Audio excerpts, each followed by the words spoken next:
Mustaqil bo'lganimizda qahramon topolmadikda, jadidlarni qahramon dedik, mutlaq qahramon yo'q ularning ichida. Bor.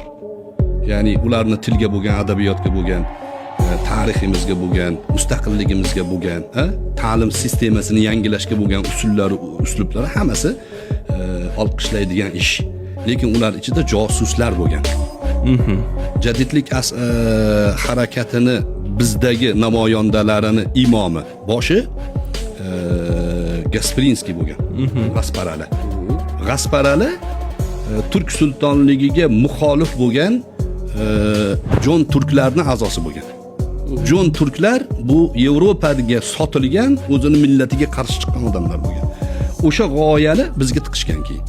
Bizda endi qanaqa qilib boshlangan o'sha realistik uslubda mulla albatta yolg'onchi bo'lish kerak.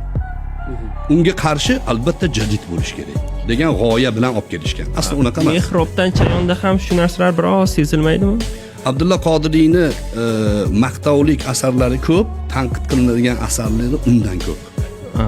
Abdulla Qodiriyni Julqunboy ya'ni laqabi ostida yozgan asarlari SSRni qo'llab-quvvatlab yozgan. O'sha mullalikni, masalan, tanqid qilish, ularni loyga botirish uchun harakat qilgan.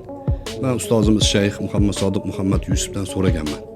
O'tgan kunlari men taxminan 15 marta o'qiganman shekilli. O'tgan kunlari tili ajoyibda, bilasizlar.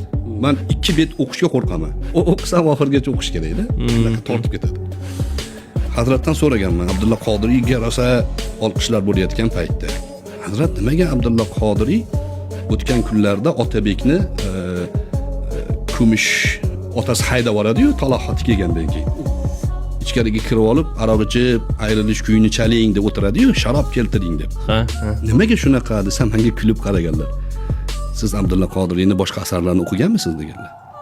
Yo'q desam, o'qib ko'ring, gaplashamiz. Bunisi holva degan ma'nodami? Jadid masalasi ham bir ko'tarib ko'rish kerak.